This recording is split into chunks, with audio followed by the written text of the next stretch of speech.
vương quốc cổ xưa và là nơi trú ẩn cuối cùng cho những sinh vật đã đi vào huyền thoại. Dưới sự che chở của thảm thực vật tươi tốt, những con mèo Thái Lan đang rình rập. Chúng săn mồi và đấu tranh để khẳng định quyền được sống. Những kẻ săn mồi đỉnh cao và là ông chủ của rừng rậm. Mèo hoang Thái Lan.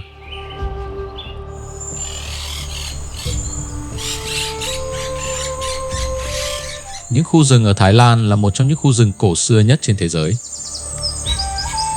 Chúng đã vươn cao trên mặt đất trong hơn 100 triệu năm qua. Và chúng cất giữ những bí mật đại ngàn của vùng đất này.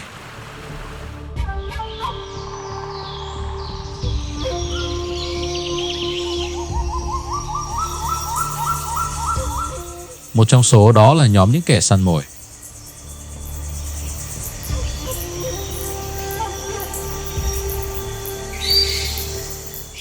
Nhanh nhẹn, khéo léo và có khả năng biến mất vào không trung. Bắt đầu là những bậc thầy ngụy trang thực sự.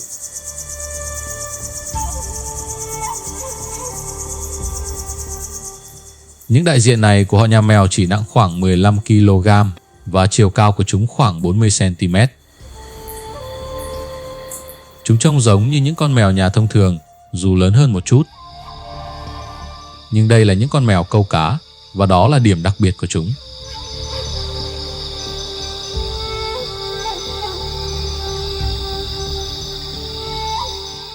Khác với các loài mèo khác, loài này săn mồi dưới nước.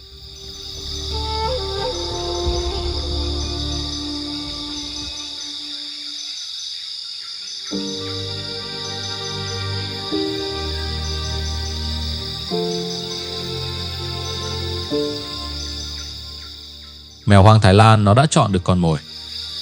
Một con cá nhỏ.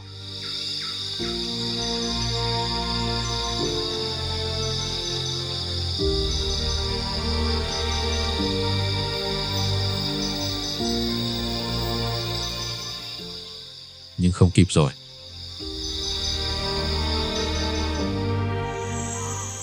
Đây là những khu rừng của Hoài Kha Khanh. Một khu bảo tồn nằm trong vùng bảo tồn thiên nhiên lớn nhất ở Đông Nam Á lục địa.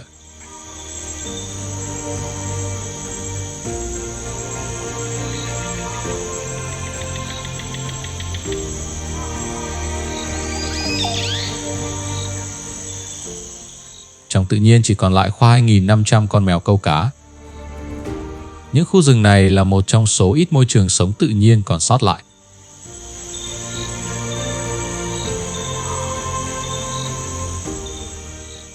Mèo cái hành xử rất khiêm nhường và thích ở một mình.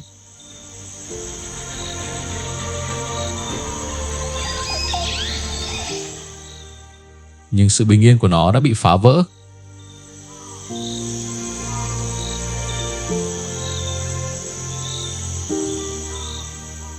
Mèo đực đã đi theo dấu vết của nó từ lâu. Nhưng mèo cái dường như đã sẵn sàng cho kỳ phối giống.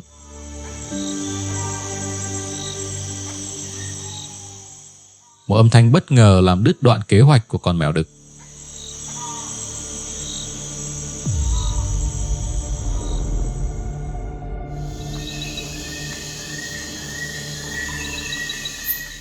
Vòm cây vang lên những tiếng kêu báo động của đàn khỉ đuôi dài.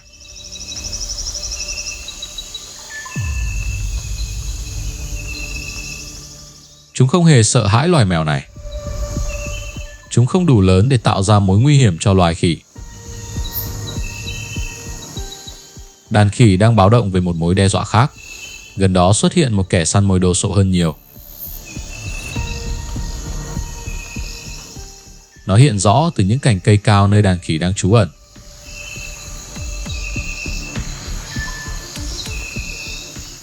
Trên đó chúng có thể tự bảo vệ mình trước nhiều kẻ săn mồi.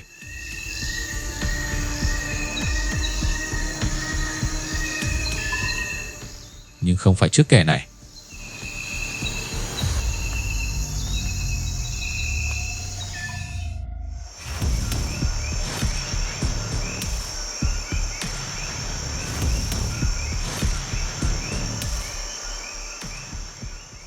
Phần lớn họ nhà mèo đều leo cây rất giỏi, nhưng báo gấm vượt trội hơn tất cả trong nghệ thuật này.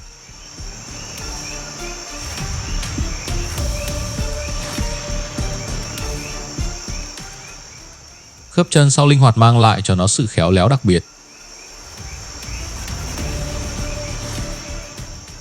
Hoàn toàn giống như một con sóc.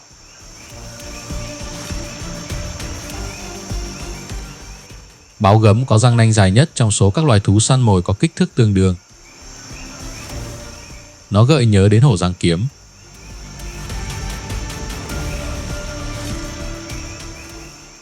Thông thường nó săn mồi vào ban đêm, nhưng ban ngày cơn đói cũng chẳng chừa một ai.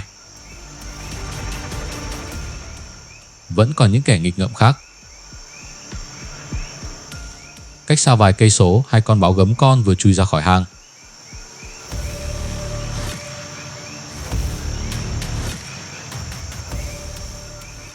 Chúng mới được 1 tháng tuổi và không thể tự bảo vệ mình khi dại dột rời khỏi nơi trú ẩn như vậy.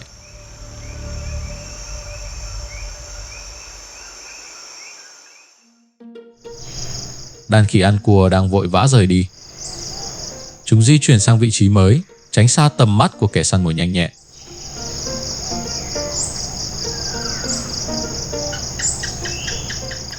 Ở phần rừng này, ngay cả những sinh vật cẩn trọng nhất cũng không chịu nổi mà phải bước xuống mặt đất.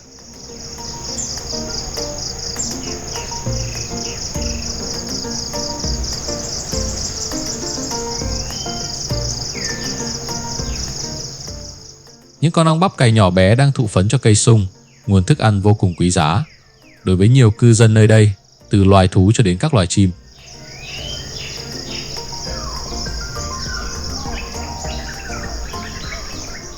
Nhưng không chỉ có khỉ đuôi dài mới thích dự tiệc, chúng cũng không thích uống nước.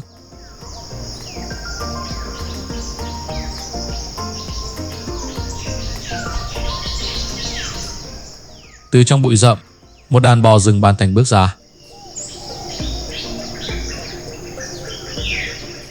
Những người họ hàng này của bò nhà thường hành xử rất cẩn trọng và thích ẩn nấp giữa những vòm cây.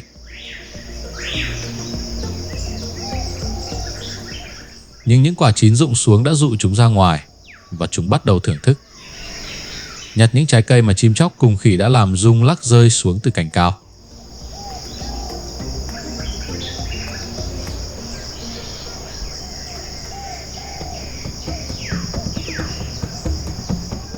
Nhưng các loài vật đến đây không chỉ vì những quả sung. Chúa tể rừng xanh không hề ngủ gật.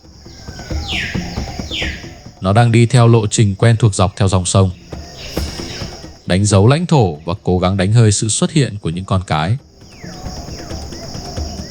Nó có nhiệm vụ bảo vệ chúng cùng các con non khỏi những con đực khác. Lúc này nó không đi săn và không để ý đến đàn bò Bantam. Con bò đực sẫm màu to lớn này chính là con đầu đàn.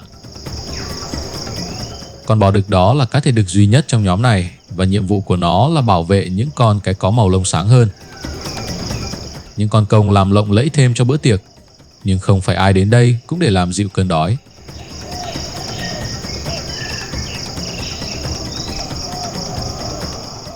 Mắt của loài chim phân biệt các sắc thái màu sắc rất tinh tế.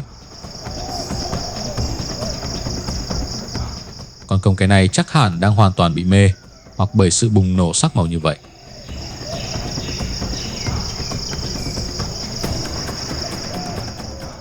Công đực không chấp nhận đối thủ. Và nếu cuộc thi sắc đẹp không mang lại kết quả, tính thẩm mỹ đành phải gạt sang một bên.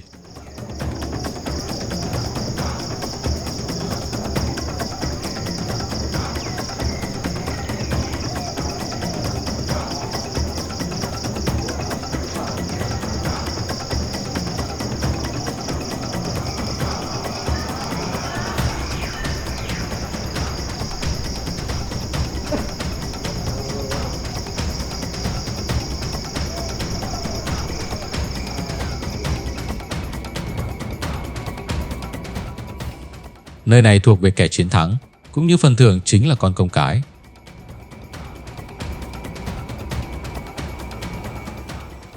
Đàn bò Bantam đã ăn no và lại đi vào trong rừng. Và phía sau chúng là một bóng đen không tiếng động.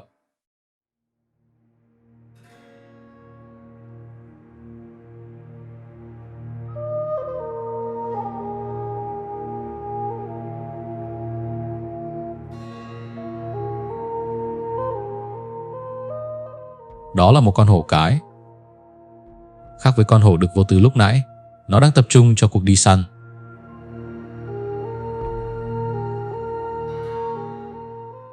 Hiện tại nó vẫn đang chờ đợi và chưa vội ẩn nấp.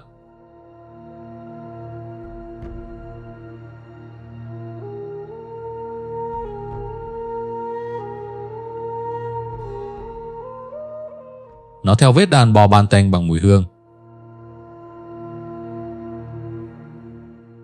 Ở đây có những bờ sông dốc và bụi rậm rậm rạp, nơi lý tưởng để phục kích.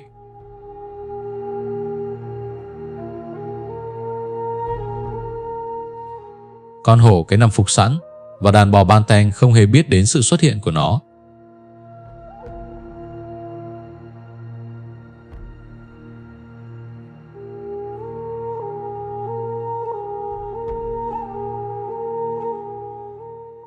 Chúng hành xử bình tĩnh, hoàn toàn không nghi ngờ gì về mối nguy hiểm đang treo lơ lửng trên đầu.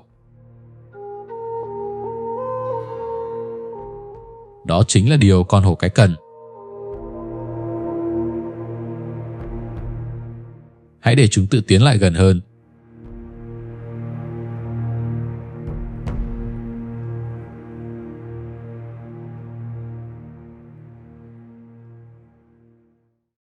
Khoảng cách đang ngày càng thu hẹp.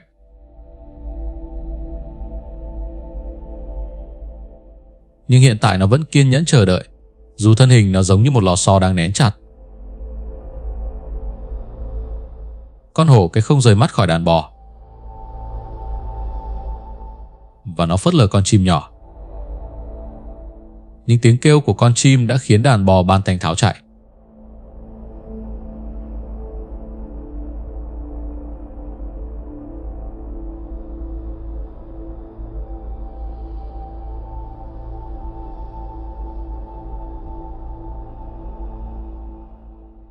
Sau một chuyến đi săn thất bại, chút không khí mát mẻ lúc này thật tuyệt vời.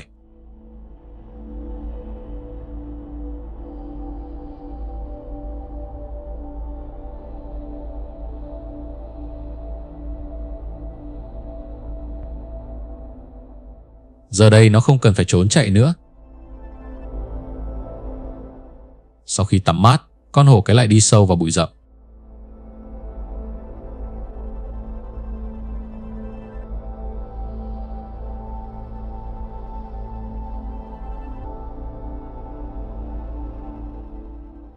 Những con hổ con rất vui mừng khi thấy mẹ yêu trở về.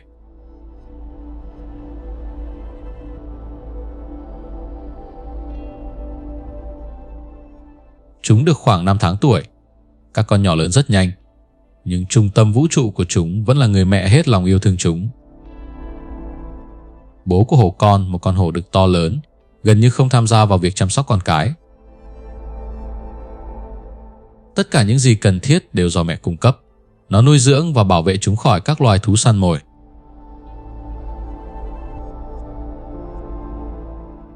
Thời gian còn lại trong ngày con hổ cái sẽ ở bên các con, và khi đêm xuống nó lại tiếp tục đi săn.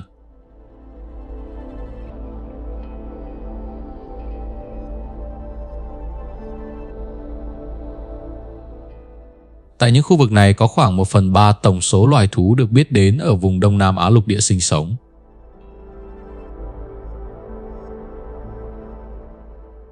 Trong đó có con báo gấm cái này.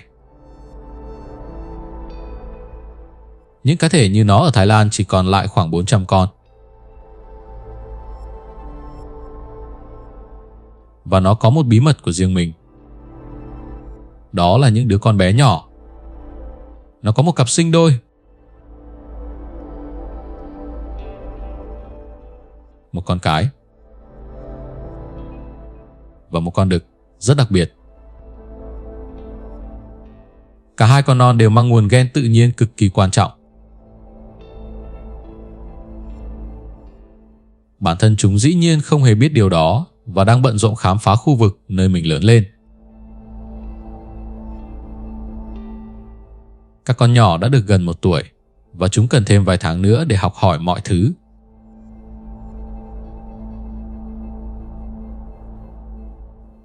Như một bóng đen, người anh đực luôn đi theo cô em gái khắp mọi nơi.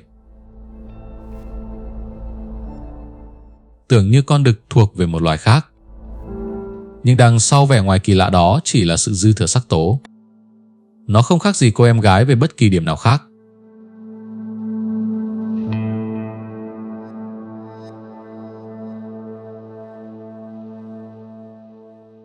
Số lượng chính xác của báo đen trong các khu rừng ở Thái Lan vẫn chưa được xác định. Người ta tin rằng màu sắc này giúp chúng hòa lẫn vào môi trường và giữ cho mình không bị phát hiện trong những cuộc đi săn đêm. Ở độ tuổi này, hai anh em đang học cách tự kiếm thức ăn.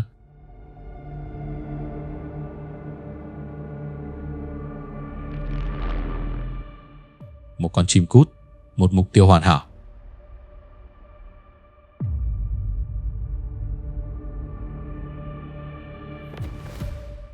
Nhưng hiện tại vẫn chưa có cơ hội.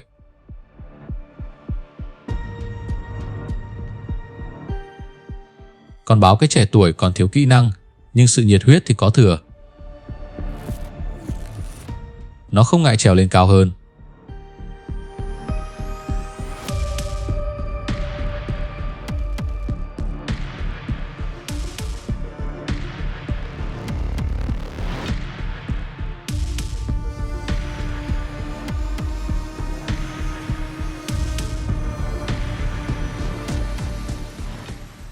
Điểm 10 cho sự nỗ lực. Nhưng hiện tại các loài chim ở phần rừng này chưa có gì phải lo sợ. Những lần thử sức như thế này là rất cần thiết để cuối cùng những con báo trẻ tuổi học được cách kết liễu mồi.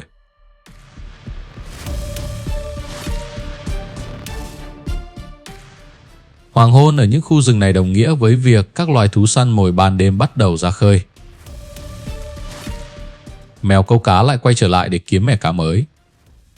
Nhưng nó cũng đang bị theo dõi.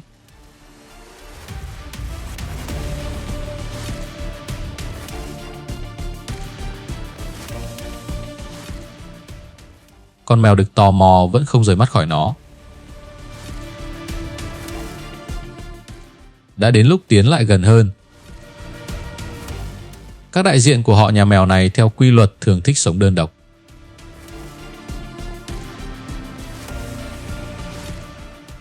Nhưng trong mùa phối giống thì khác. Bằng âm thanh gợi nhớ đến tiếng chim kêu, con mèo cái thông báo sự sẵn sàng cho kỳ phối giống. Nhưng không chắc con mèo đực này sẽ gặp may mắn. Nó còn phải thể hiện bản thân.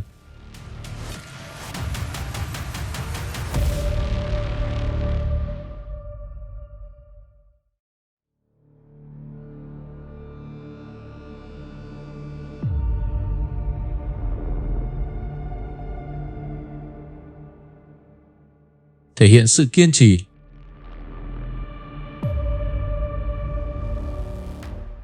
Và nó không bỏ cuộc.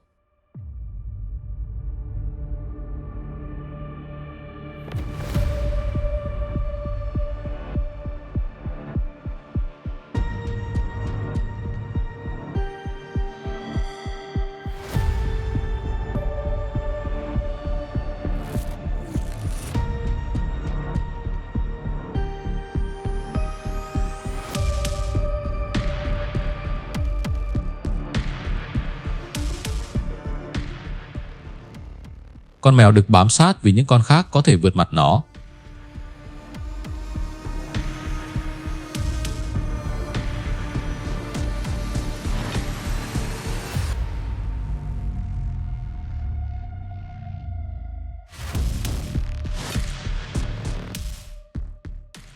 Đến sáng nó đã đạt được bước tiến.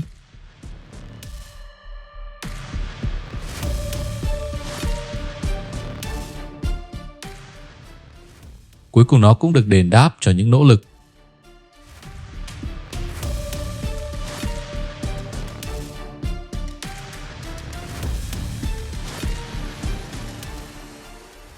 Bây giờ chúng lại có thể tách ra, như thể cặp đôi này chưa từng có liên hệ gì với nhau.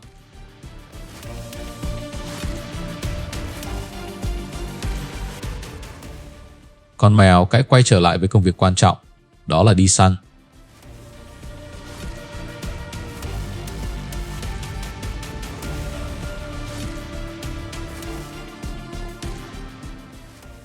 Nó cẩn thận chạm chân xuống nước, mô phỏng sự xuất hiện của côn trùng.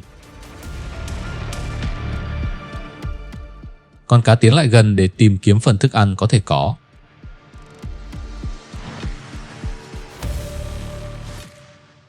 Chỉ sau 1/10 giây, con cá đã nằm gọn trong hàm răng của kẻ săn mồi.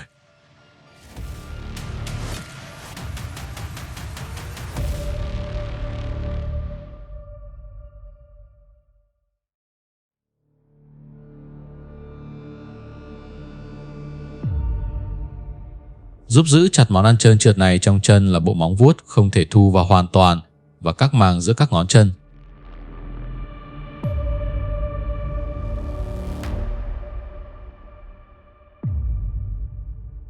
Và cao ở phía trên, lá phổi xanh của hệ sinh thái này đang làm việc không mệt mỏi. Chúng đảm bảo việc duy trì nhiệt độ dễ chịu, bảo vệ khỏi mưa gió và tạo ra những góc sinh thái cho vô số các sinh vật sống khác nhau.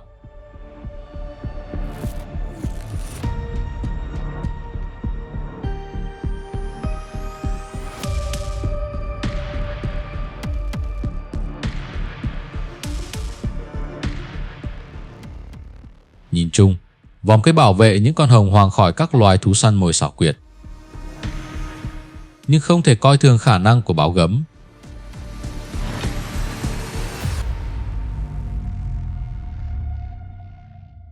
Nó đã nhắm trúng con mồi của mình.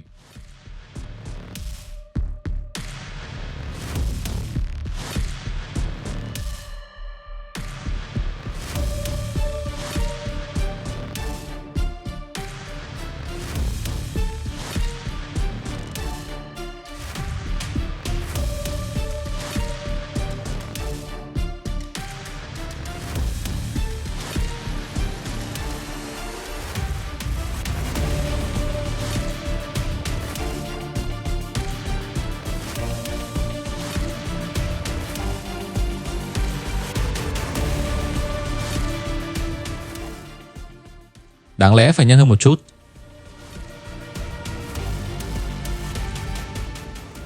Cơn đói vẫn chưa được làm dịu.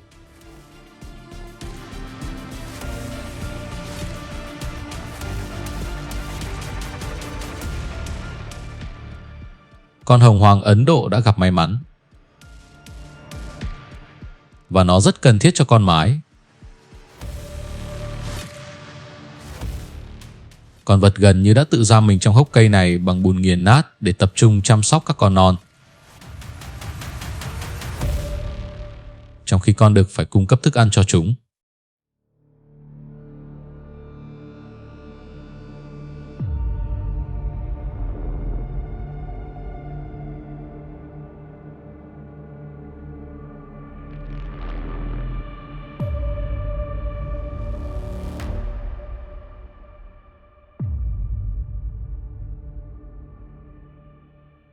Con mèo câu cá sẽ nuôi dạy các con một mình. Nhưng trước tiên nó cần tìm một góc nhỏ an toàn và kín đáo. Việc phối giống đã diễn ra từ 2 tháng trước. Nó đang mang thai. Nó sẽ rất sớm cần một hang trú ẩn. Nơi đó rõ ràng không phải ở đây. Những con bò ban tanh nặng 1.000 kg đang di chuyển qua rừng như những chiếc xe hủy đất. Con bò đực đầu đàn phát hiện ra một kẻ lạ mặt trong đàn và bắt đầu dùng sừng đào đất, phô trương sức mạnh.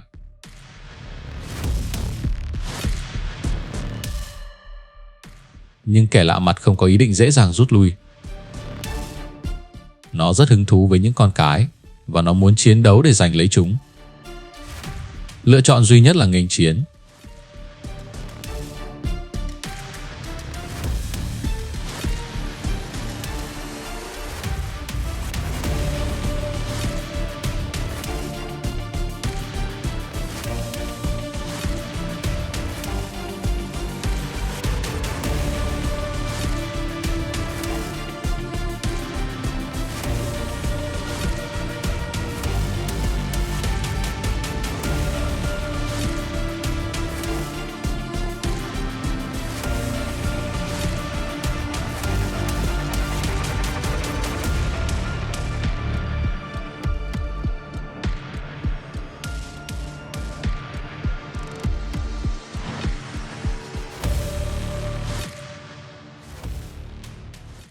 Kẻ mới đến có màu lông sáng hơn đã chiếm ưu thế, còn con bò đực đầu đàn cũng bị xua đuổi. Giờ đây đàn bò sẽ có một kẻ bảo vệ mới và một dòng máu mới. Thời tiết cũng có sự thay đổi. Tháng 5 đến đồng nghĩa với sự kết thúc của mùa khô. Những cơn mưa tạo thành các dòng suối, chúng đổ về các con sông và những dòng sông mang theo sự sống cùng sự bùng nổ của nó.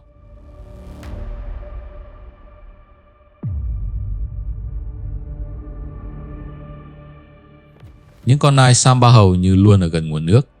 Chúng hoạt động mạnh nhất vào ban đêm, sáng sớm và lúc chiều tà, còn khoảng thời gian còn lại chúng ở gần nước hoặc đâm mình xuống nước.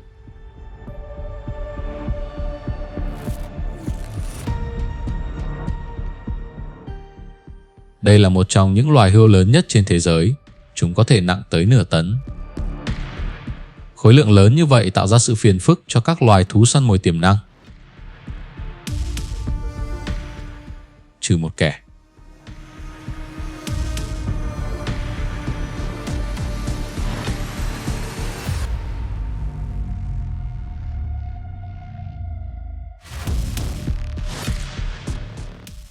Con hổ cái kiên nhẫn, lặng lẽ và gần như vô hình đang chờ đợi thời điểm hoàn hảo để tấn công.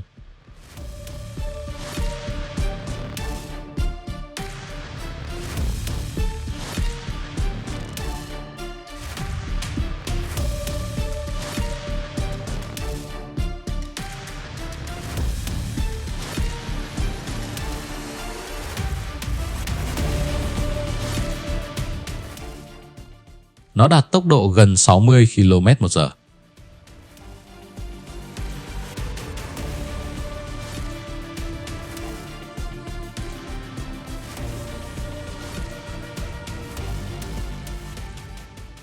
Con hổ cái không vội vã thưởng thức bữa ăn, mà thác con mồi vào bụi rậm rậm rạp.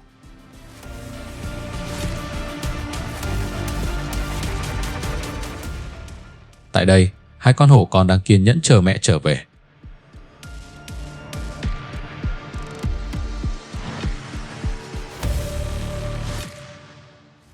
Chúng vẫn đang bú sữa, nhưng người mẹ bắt đầu cho chúng tập ăn thịt.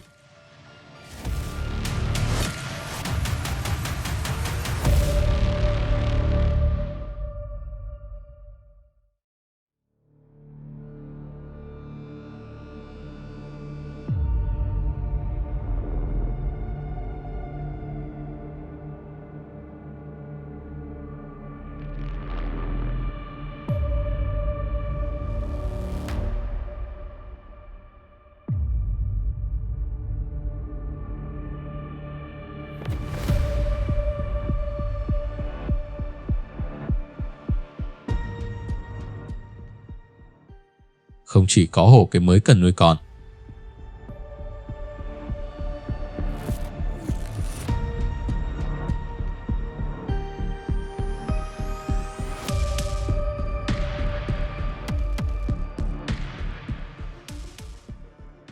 Con báo gấm cái này đã tìm kiếm thức ăn suốt nhiều ngày qua.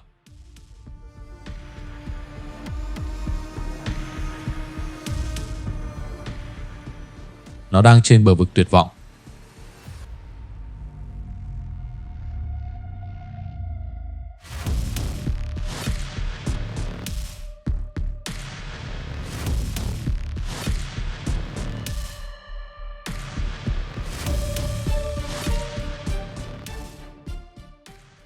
Lớp lá cây dưới chân hết lần này đến lần khác làm lộ vị trí của nó.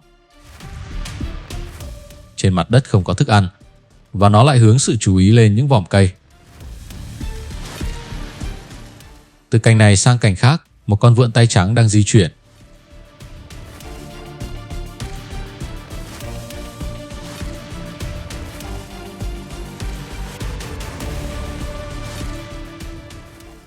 Nhờ có đôi chi kéo dài và các ngón chân cong, nó được coi là một trong những loài linh trưởng nhanh nhất. Báo gấm thích hành động lén lút, trong khi vượn lại dựa vào tốc độ. Đằng sau những tiếng kêu kỳ lạ này là sự giao tiếp giữa con đực và con cái. Còn cái đáp lại với độ lớn âm thanh đạt tới 100 decibel.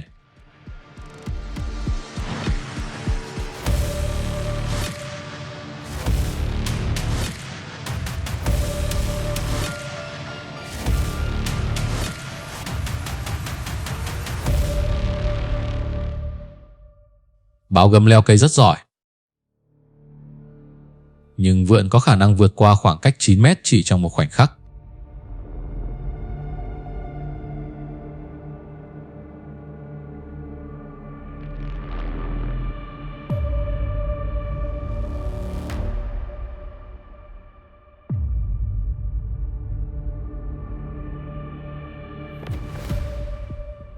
Cuộc đi săn còn chưa kịp bắt đầu thì con vượn đã nằm ngoài tầm với.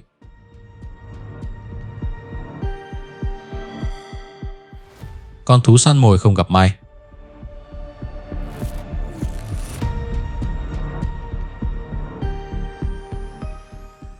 Nhưng trời vẫn chưa tối. Đôi tai thính giác của nó đã bắt được tiếng lá cây xột xoạt. Âm thanh đó do những con lợn rừng nhỏ tạo ra. Một con mồi dễ dàng.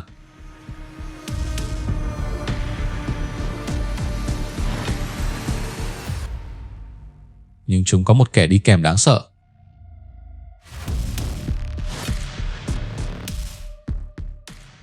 Con lợn rừng con khi sinh ra chỉ nặng khoảng 1 kg. Là bữa ăn nhẹ lý tưởng cho con mèo đang chết đói.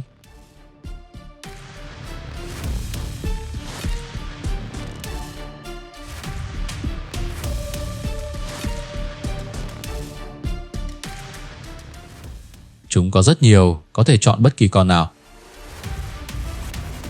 Nhưng lợn rừng mẹ di chuyển không hề yếu ớt như đàn lợn con.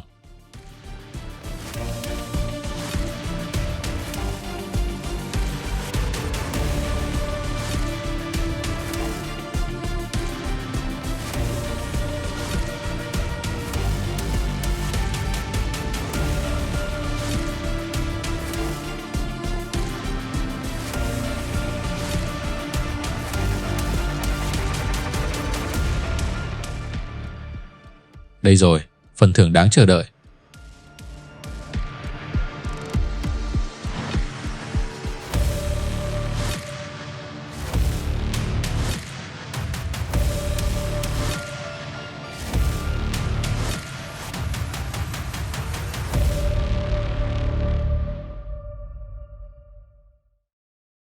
Sau khi ăn no, con thú săn mồi quay trở về nhà.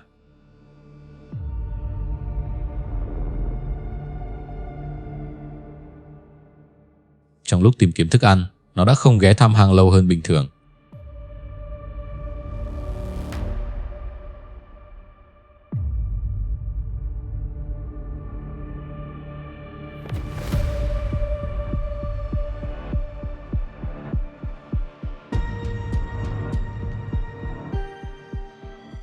Giờ đây nó đang cố gắng đánh hơi mùi của các con mình.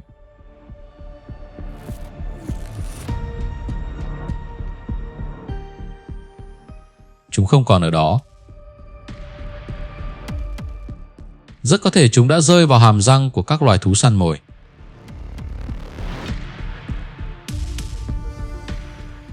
Sau lần kiểm tra cuối cùng, con báo gấm biến mất vào rừng sâu.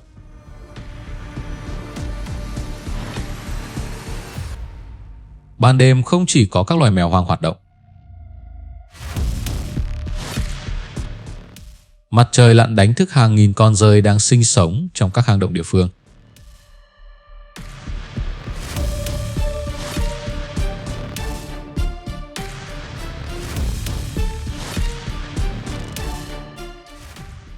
Chúng bay ra ngoài thành từng đàn lớn, trong khi phía trên chúng là những con chim săn mồi đang chao lượn.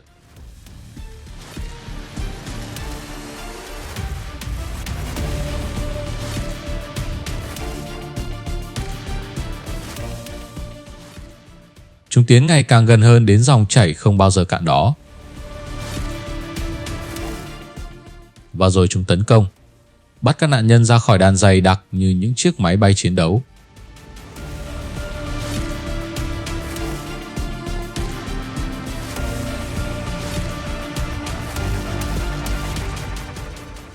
Đàn dơi chỉ thực sự an toàn khi trời tối hẳn.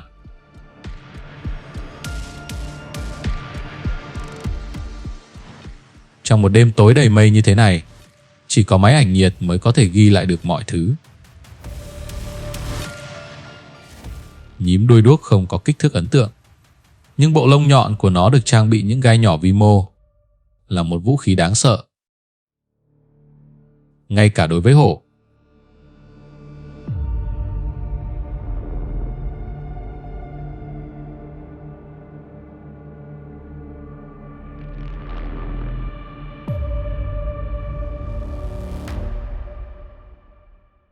Một chuyển động sai lầm sẽ dẫn đến vết thương.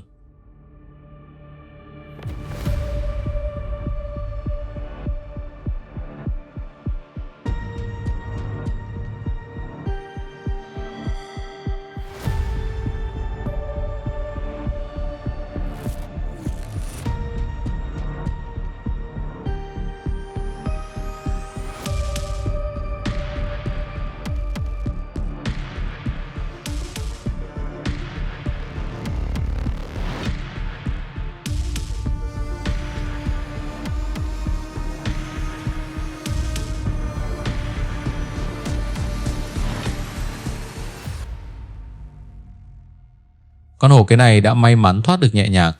Vài cái gai mắc lại trong lớp lông dày không đáng kể.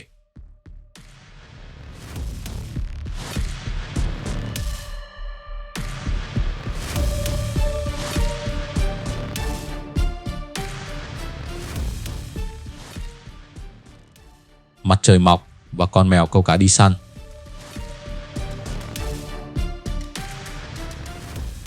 Con mồi tốt nhất đối với nó là cá, nhưng nó cũng không chối từ các thức ăn khác. Loài gặm nhấm hay thậm chí là côn trùng cũng xong.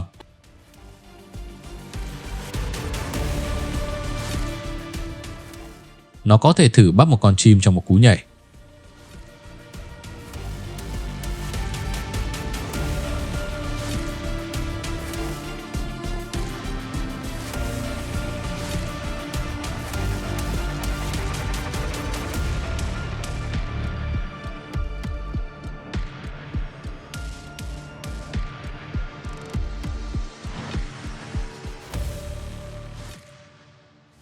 Sẽ không có cơ hội thứ hai. Nó cần phải rời đi.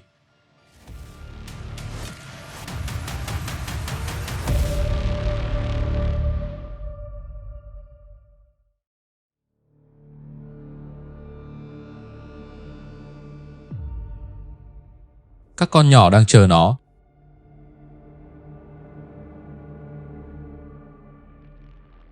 Và chúng không ở đây một mình.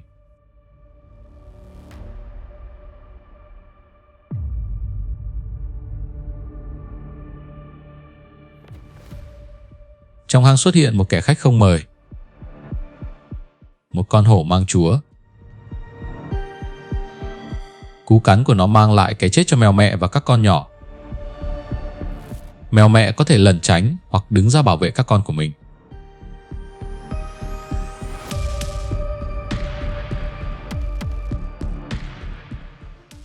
Hổ mang chúa có thể phát triển chiều dài lên tới 5,5 mét. Đây là loài rắn độc dài nhất. Nó có đủ lượng độc tố để làm quật ngã một con voi. Nó đã lẻn vào hang của con mèo câu cá.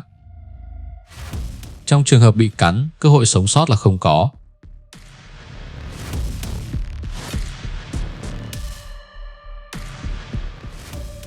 Con mèo mẹ kiên nhẫn chờ đợi.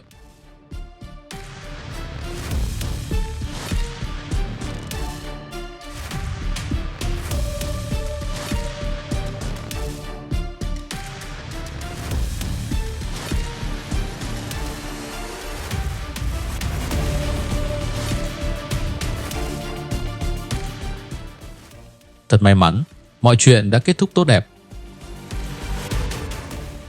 Mèo mẹ trở về nhà vừa đúng lúc. Các con nhỏ của nó còn chưa đầy 3 tuần tuổi.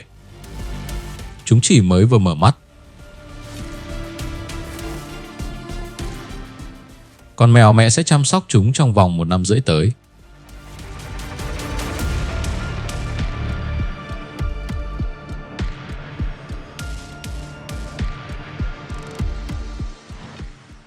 Những con báo trẻ tuổi đã được 18 tháng tuổi. Chúng ngày càng đi xa hơn khỏi hang để hoàn thiện kỹ năng đi săn. Và chúng đã học được vài điều. sự nhanh nhẹn và khả năng tính toán cú tấn công. Để được coi là đã trưởng thành, chúng phải tự mình kiếm được thức ăn.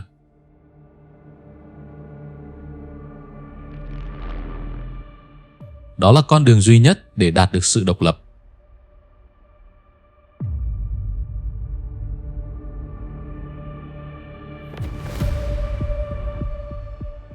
Những con hổ con bé nhỏ vẫn chưa sẵn sàng rời xa người mẹ chăm chút của mình.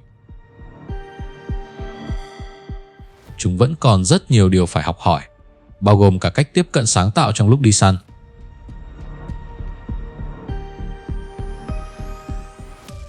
Con hổ cái phát hiện ra điều gì đó ở dưới sông.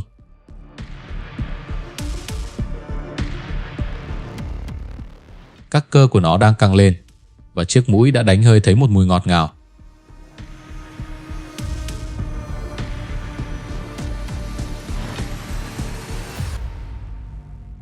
Mùi hương đó đã dẫn nó đến bờ sông.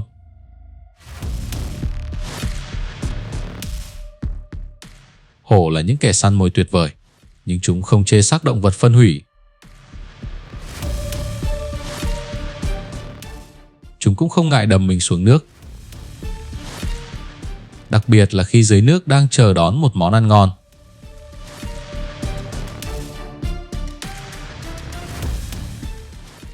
Một bữa ăn miễn phí là may mắn hiếm có.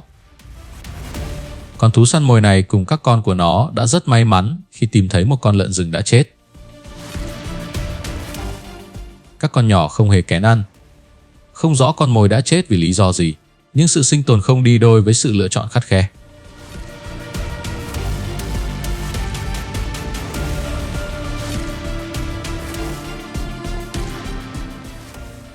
Ở đây sự kiên trì và khả năng thích nghi mới là điều quan trọng.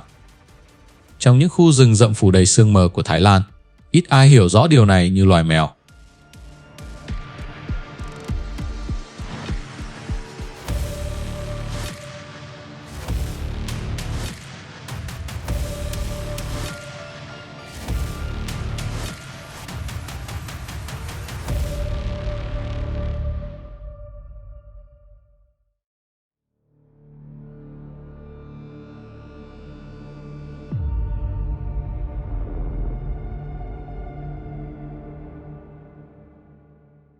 Đối với báo gấm, sự khởi đầu của một mùa mới đánh dấu một cuộc sống mới.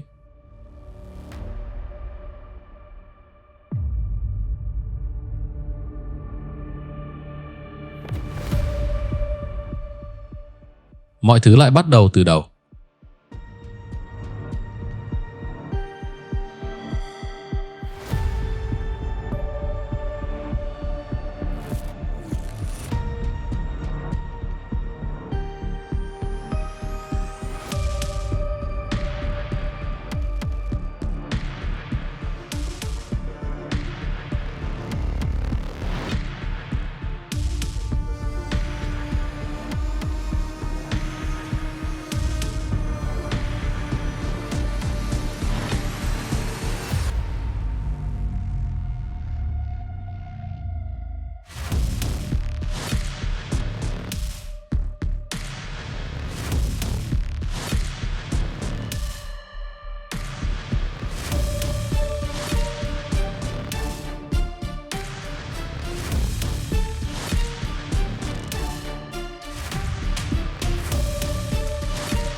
Bây giờ các con của nó sẽ cai trị thế giới bí ẩn của những khu rừng Thái Lan.